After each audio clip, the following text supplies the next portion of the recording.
此时虚弱的吴书航还不知道自己接下来的命运会走向何方，手上的剧痛令他的神志时而极其清醒，时而又极其模糊。忐忑间，他忽然听闻有人敲门，门外传来袁承泽的声音，恭敬地说：“大都督，老祖命属下前来与您商讨相关事宜，他老人家还在电话那头等着。”吴书航不由皱起眉头，袁承泽口中的老祖，便是自己口中的祖爷爷吴天林。不过他不明白，为什么祖爷爷有事吩咐，不直接跟自己联系，而是找到了袁承泽。疑惑之间，他只觉得自己右眼皮狂跳不止，似乎不是什么好的迹象。不过他也不敢过多耽搁，毕竟袁承泽也说了，祖爷爷就在电话那头等着，想来是有什么事情要向他们二人同时吩咐。于是他便艰难起身，将房门打开。袁承泽举着电话迈步进来，对他说道：“大都督，老祖的视频通话。”说罢便将手机屏幕递到吴书航面前。吴书航看到画面中的吴天林，立刻道：“快进来说吧。”袁承泽拿着手机进来，随后便对着电话说道：“老祖，属下已经到大都督这里了。”电话那头的吴天林便道：“你把免提打开。”好的，老祖。袁承泽将手机扬声器打开，随后对着电话说道：“老祖，免提已经打开了。”好。视频中的吴天林嗯了一声，随后说道：“书航，能听到吗？”吴书航连忙说道：“听得到，祖爷爷。您有什么吩咐？”吴天林道：“我打电话来，是向你们俩人传达英主的命令。”吴书航表情顿时一凛，脱口道：“祖爷爷您说吧。”孙儿洗耳恭听。吴天林停顿片刻，方才缓缓说道：“书航，此前英主命三大长老斩断你的左手，是责罚你办事不力，丢掉了摩洛哥驻地。英主念在你没有主观上的故意，所以对你网开一面，没有下令三大长老将你处死。这份恩情你可明白？”吴书航不敢迟疑，立刻说道：“祖爷爷，英主的恩情孙儿心知肚明，将来必将拼尽一切为英主效力，向英主尽忠。”吴天林轻叹口气，说道：“书航，英主有命，因你的左手乃英主授意三大长老斩断，如今贼人故意使用重塑丹使你左手再生，又残忍斩下你的右手，此举意在故意制造吴家内部矛盾，也为吴家内部稳固埋下隐患。故此英主特令袁承泽袁参将立刻将你左手斩下，重塑丹一事始于你二人，也终于你二人，绝不可将这件事再泄露给任何一人，否则以谋反叛乱之罪严惩。”吴书航一听这话，整个人瞬间崩溃，对着视频里的吴天林痛哭道：“祖爷爷，孙儿只剩这一只左手了，若是左手再被斩断，那孙儿此生活着还有什么意思？”一旁的袁承泽也是惊骇不已，万没想到吴书航已经失去右手，可是英主还要将他的左手重新再斩一遍。若是这条命令没有半分回转的余地，那他一个人要被砍下3只手去。这种体验恐怕全世界也只有他吴书航一人能够体会。视频中的吴天林此时一脸无奈地说道：“书航，此乃英主的命令，我也没有办法。”吴书航哭着哀求道：“祖爷爷，求您在英主面前替孙儿说几句好话。若是孙儿双手尽失回到右军都督府，恐将被人议论讥讽，届时也无法统帅都督府上下，对右军都督府不利啊。”吴天林抿了抿嘴，开口道：“书航，关于右军都督府的人事安排，英主还有其他命令，待你左手被斩下之后，我便将向各右军都督府传令，即刻起由你的胞弟吴书翰继任，而你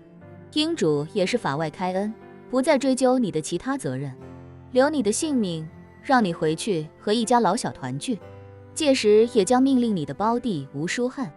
对你及一家老小多些额外照顾，让你和家人一辈子荣华富贵，衣食无忧。”说到这里，吴天林又道：“书航，这已经是对你而言的最好结果了，你莫要忘了你的哥哥，他的下场可比你惨太多了。”吴书航此刻已经完全绝望，他眼神空洞，表情木然，沉默了至少半分钟。半分钟后，他低下头，用左手拭去眼角的眼泪，随后看着自己的左手，喃喃道：英主虽然留我一条性命，可是从此往后，我便是一个彻头彻尾的废人了，不能自己吃饭，自己穿衣，哭了也不能自己抹去眼泪，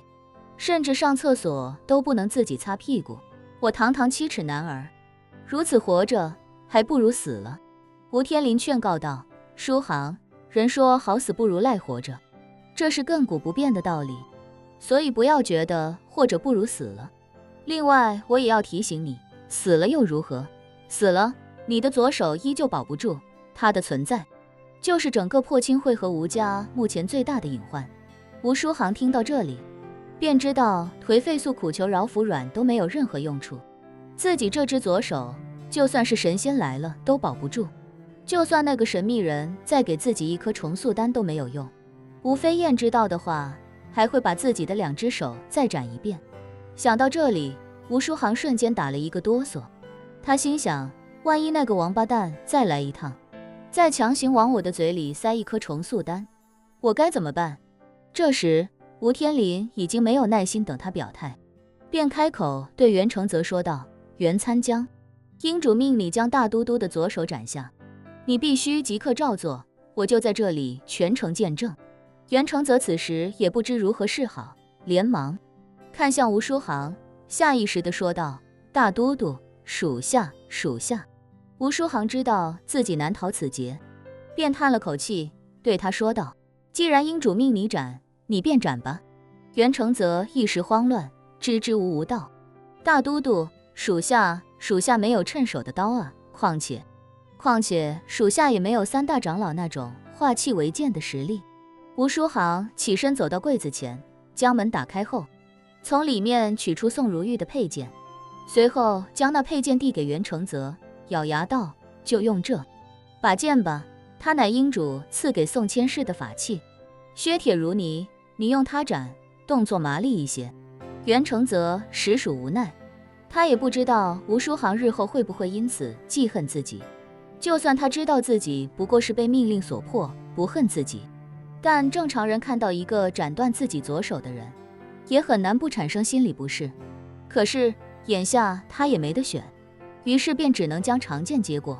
开口道：大都督，要不我提前为您绑紧手腕止血吧？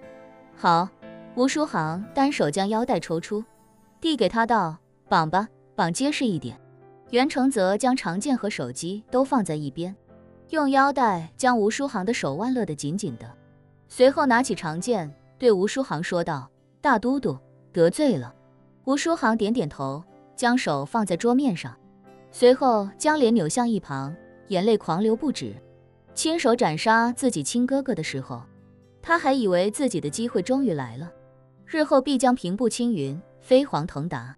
可没想到，大都督的位子没坐几个月，便要以双手尽失为代价从这个位子上滚下来。他心有不甘，同时也生出几分惭愧。就在这时，一阵破风声自耳边传来，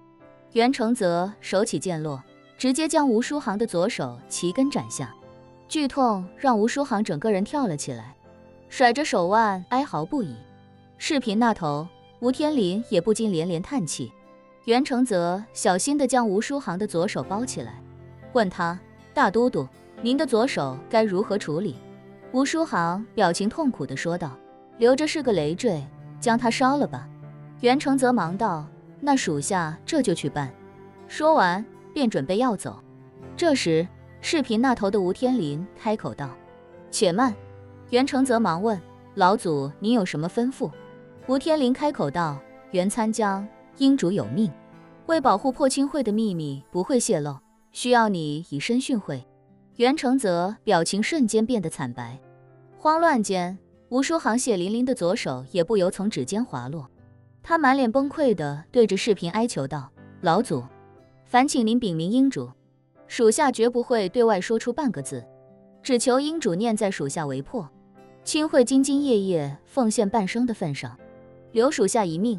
也好让属下继续为破青会效犬马之劳。吴天林面无表情地说道：英主之命，尤其是我能左右的。你放心，英主说过，你走之后，追封你为骠骑大将军，家人享骠骑大将军待遇。说到这里，吴天林语重心长地提醒道：袁参将追封你为骠骑大将军，那你的家人便可安享此生，再也不用步你的后尘了，牺牲你一人，造福你的子孙后代，这又何尝不是一个难得的好机会呢？袁承泽此时也已经泪流满面，没想到斩断吴书航的左手之后，接下来要斩断的竟然会是自己的性命。而且他心里清楚，吴天林话说的虽然好听，让自己的家人安享此生，但话里自然还有另一层意思，那就是如果自己不老实照办，自己的家人就无法安享此生。况且他也知道自己和吴书航一样，没有任何选择。现在吴书航双手皆被斩断，三大长老也远在尼日利亚，自己要逃，短时间内也逃得掉。可是那又如何？逃走了，自己的家人必将受到牵连，也必然会被灭门，而自己逃走了也活不下来，没有解药，用不了多久，自己便会暴毙而亡。所以自己今日是注定活不成了。一念至此，他万念俱灰，看向吴书航，哽咽道：还求大都督照顾好属下的妻儿老小。吴书航此时也是万般无奈，本以为自己被斩断3只手是最惨的那个，却不曾想眼前的袁承泽没有过错，但只是因为牵扯其中，便要被破清会灭口。他不由叹了口气，对袁承泽道：袁参将放心上路，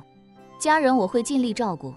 袁承泽惨笑一声，喃喃道：纵使恨之入骨，也骂不得半句，人活一世，憋屈，憋屈啊！说罢，忽然七窍流血，整个人直挺挺地倒了下去。